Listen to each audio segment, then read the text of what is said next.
There are many films that became instant hits with audiences and critics. There are ones that gained success over a period of time thanks to word-of-mouth marketing. There are also ones that are a critical and commercial failure upon their release. They only get the appreciation they deserve later. While it's great to see a film finally get recognized, it's sad knowing that a person's career would be ruined over it. In 1960, English film Peeping Tom was released. Often classified as the first slasher, Peeping Tom was a failure in more ways than one following its premiere. Troubled by the film's subject matter and execution, the public didn't take too well to the film. It is for this reason that director Michael Powell's career came to an abrupt stop in England following Peeping Tom's release. In the many years since its premiere, the film has been reappraised, becoming a cult classic and growing in favor by critics and audiences alike. Hello, and thank you so much for joining me today on the Quiet Riot.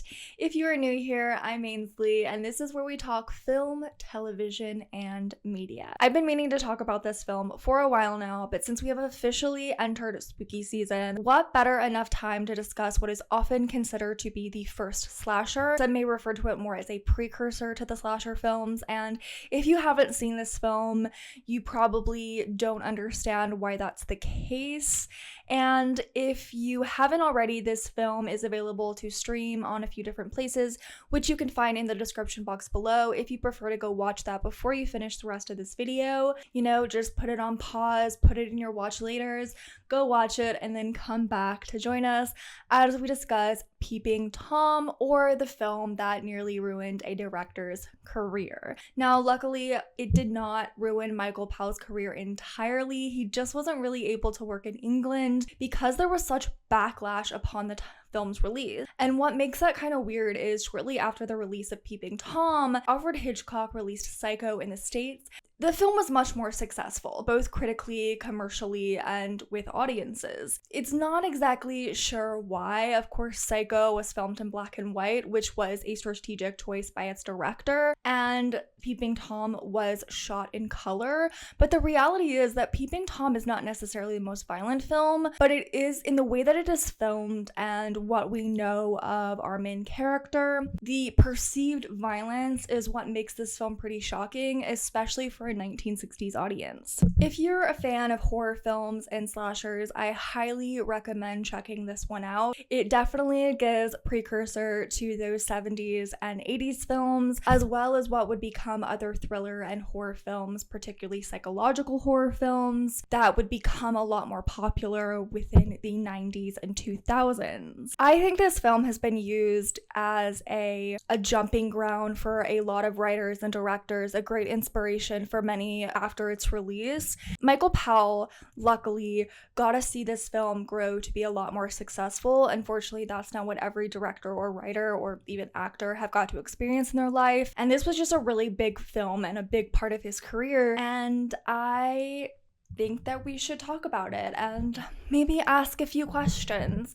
Why was this film not received well at the time of its release, but has since become a cult favorite? Now, it's fairly easy to answer that question, but I do think the reality is it's a lot more complex, and the time in which it was made and released really speaks to the reason why it wasn't, and the way the industry had changed through the 60s and 70s in particular really went to show how the film itself had really connected with some people, particularly in the industry, and how that change and everything developed then began to affect both critics and audiences alike, but especially the audiences. So if you're ready, let's start talking about Peeping Tom, the film that almost ruined a director's career. In recent years, Peeping Tom has been an inspiration to filmmakers. Scream 2 takes inspiration through the use of the camera while killing, and Scream 4 references killer Mark Lewis while quizzing a victim. The English film Last Night in Soho was thematically inspired by the film, with both sets, coloring, and dialogue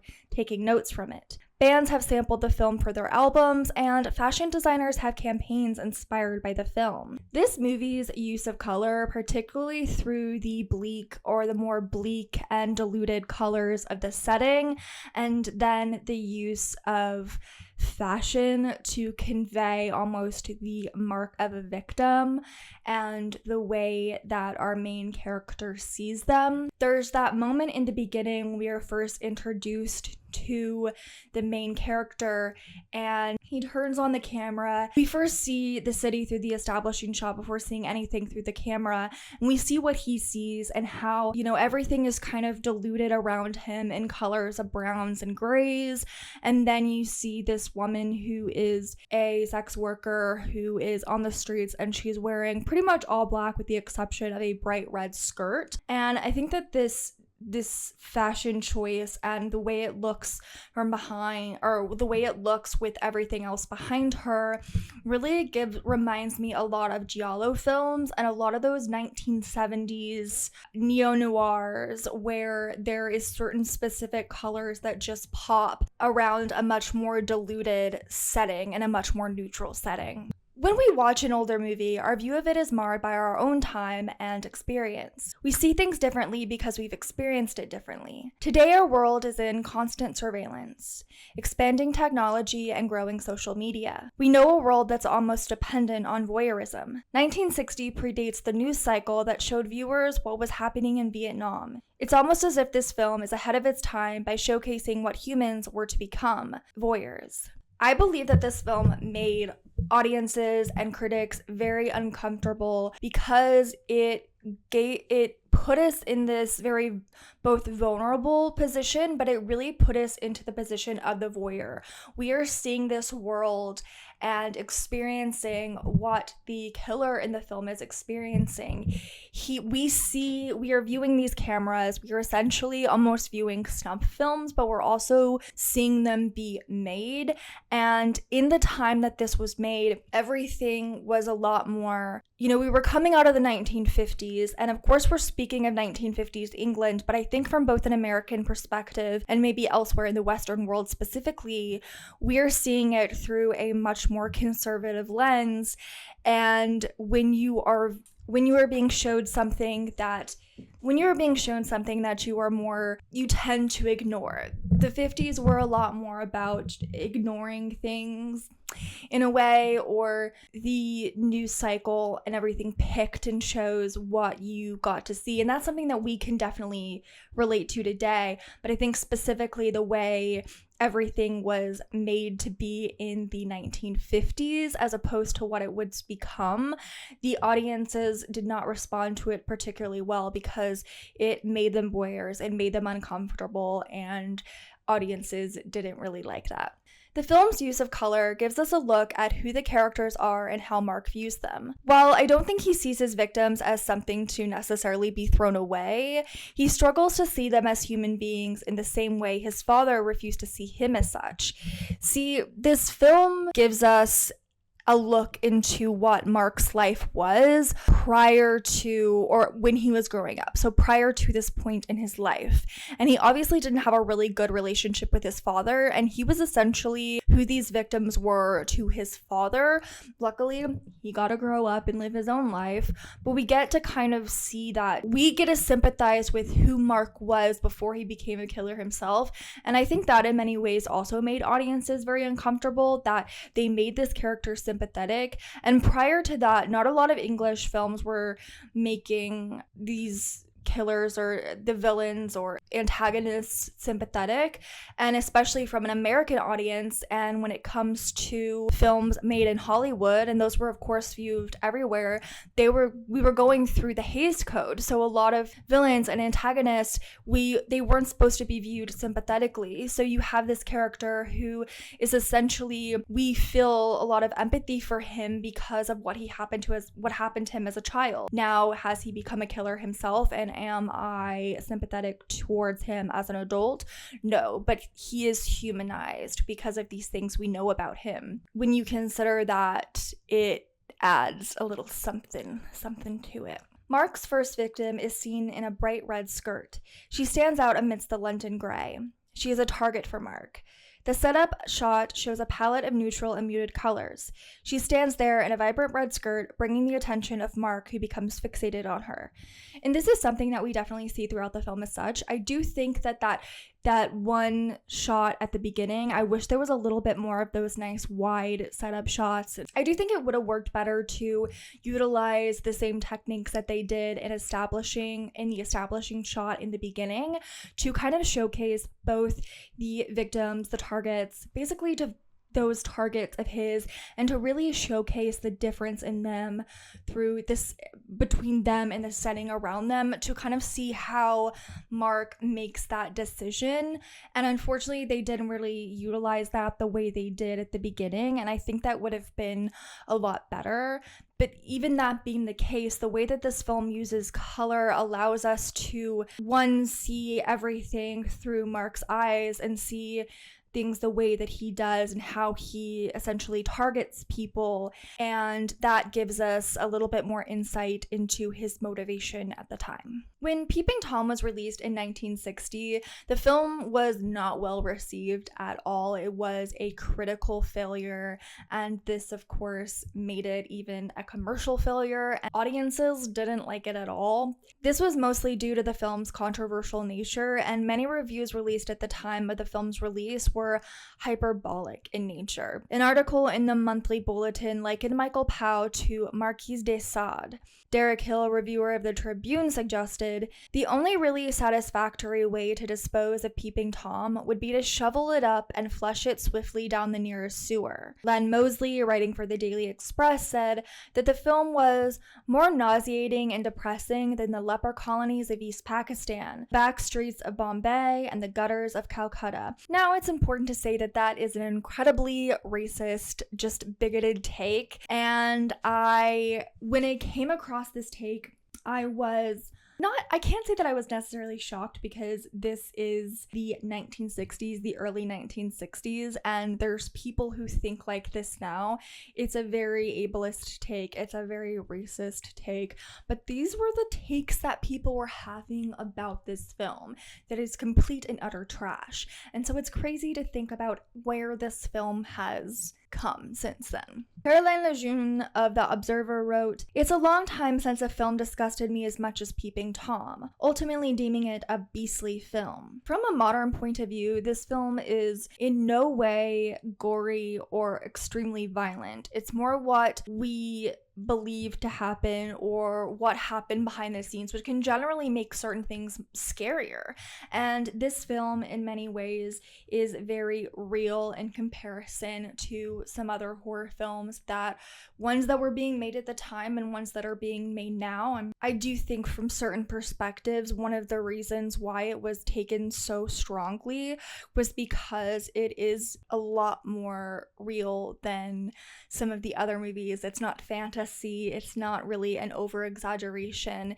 It was the reality of some people's experiences, and I think that was a little bit too much and too strong for a lot of people. But from today's perspective, with all of the things that we've seen and the things that are being made, it is in no way, it just seems so diluted. Didn't take long for Peeping Tom to find its audience, and by the 1970s, the film was being reappraised. A cult classic, Michael Powell was around to see the film's reputation rise. In his autobiography, Michael Powell wrote, "I make a film that nobody wants to see, and then 30 years later, everybody has either seen it or wants to see it. The film has been noted for its self-reflection. The killer is a recognizable man with psychosexual tendencies who wishes to capture the fear his victims faces. Victim of his father's own cruelties, Mark was used as a guinea pig for his father's experiments." In Roger Ebert's great film series released in 1999, the movie makes us into voyeurs. We sit in the dark, watching other people's lives. It is the bargain the cinema strikes with us, although most films are too well behaved to mention it.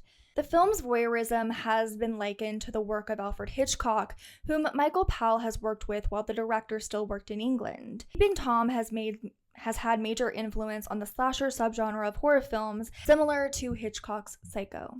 Peeping Tom is a beautifully made film. The use of color from costumes to the set design and the use of muted and diluted colors opposite brighter reds.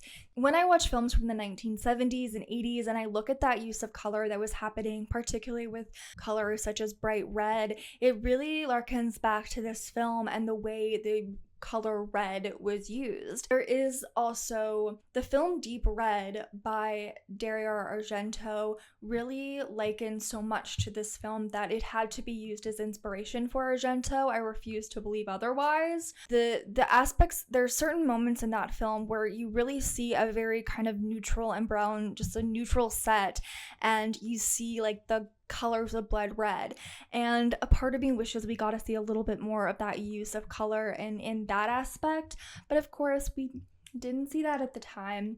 It's these pops of vibrant color that generally add to the voyeuristic nature of the film. German-born Austrian actor Karl-Heinz Boehm portrays voyeuristic serial murderer Mark Lewis, who films the faces of his victims as he kills them. He does this to capture their fear. Boehm does a great job as Lewis, making him appear boyish and likable. It's easy to see why he would be trusted. One of the things that can truly make or break a film, especially a film like this, is the casting of it. And the fact that we're supposed to in some way sympathize with this character, or at least understand why other people would feel empathy towards him. And when we see kind of this more boyish character, I think that adds to it. And from the time that it was done, I think that aspect of it as well really did it a disservice, unfortunately. But from a modern perspective, and in any time after it, as over the next 30 years or so, it really began to grow in popularity. I think that likability of Mark Lewis's character is one of the things that really stood out to people and made it a lot more interesting. The character is more interesting, the subject matter becomes more interesting as well. The film lacks gore and is mild to a modern audience, but that doesn't take away from it. Peeping Tom is a psychological horror film that asks and answers the question, why? Why is Mark Lewis the way that he is? To those on the outside, Mark seems like a shy and kind man. Why? I don't see the character as evil. His fascination with fear has caused him to see women as test subjects and not as people. In viewing this movie, I don't think it's necessarily answered why the women themselves become the test subjects, but I think that's because, but just flying off the seat of my pants, I don't know if that's the actual saying, but I think that these women being in more vulnerable positions in the same way that he was, they are the closest thing for him personally that he can get to a guinea pig in the same way that he was to his father. In Peeping Tom, we are complicit in the actions of Mark as he films and murders those women. Film is a voyeuristic medium, and films like Peeping Tom takes advantage of that. It tells us exactly what we are as an audience. Audiences at the time of the film's release, they did not appreciate this film's honesty and candor.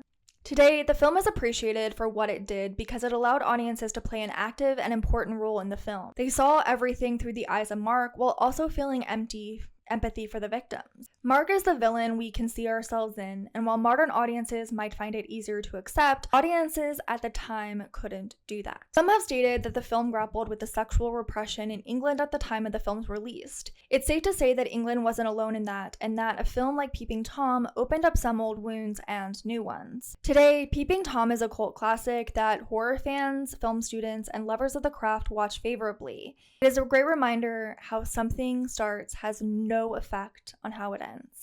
If you're looking for a good psychological thriller or horror film to watch and you haven't seen this film, I highly recommend that you go check it out. We did get into some spoilery territory, but I didn't tell you the whole entire plot. I wasn't sure if I wanted to do a breakdown on this one at all, and I didn't. I was like, I might, but I might not. But I might not.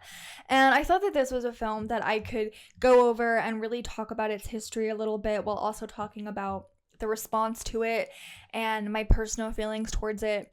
And I could still, if you watched the entire video and you are interested in watching it, I think that you should, especially if you are a fan of horror films, psychological horror films, and psychological thrillers. And if you're interested in being a filmmaker yourself, scriptwriter, director, actor, this film is one of those great teachable films that can really just get you interested and can help you find your style. I think there are certain makers, Michael Powell included, certain filmmakers, Michael Powell being one of them, where The film itself and the way that he presents the material, the way he executes it, allows someone to view this and find the things that they really like or don't like or are interested in trying. And this is certainly one of those films, in my opinion. I think him, Alfred Hitchcock, they're kind of very similar. So if you watch Hitchcock and like him, I think that you'll definitely be interested in checking out Peeping Tom. If you know some films like Peeping Tom, please let me know. I definitely have ones that I've seen that I liken to this one, or kind of like as inspiration from it. But if you see some others, let me know. I am currently enjoying the spooky fall season. It's getting a little crisp. It's been actually really nice this weekend. It got really hot towards the end of the week, and now it's nice and crispy, nice and cool. I'm also ecstatic because I am filming this on the Sunday before my birthday. My birthday is on the 11th of September. I am excited for that. I don't know when this film's coming out. I don't know when this video is coming out, so it might be quite a while past my birthday. But we're just living it up right now. I'm getting older, and I'm excited about that. I'm excited about getting older, growing up, and still being able to have fun, have some whimsy and all that jazz. So I really hope you enjoyed this video today, and thank you so much for watching it and sticking around. If you've subscribed already, thank you so much, and if you want to, please hit that subscribe button and ring that bell to be notified every single time I post. If you liked this video, give it a thumbs up, and if you have any spooky season films or holiday films, anything like that you'd like me to talk about on this channel, whether it is a more in-depth discussion or just kind of like something a little like a smaller little review, thoughts on it, tell you a little bit about it, let me know in the comments below, and I'll see you next time. Bye.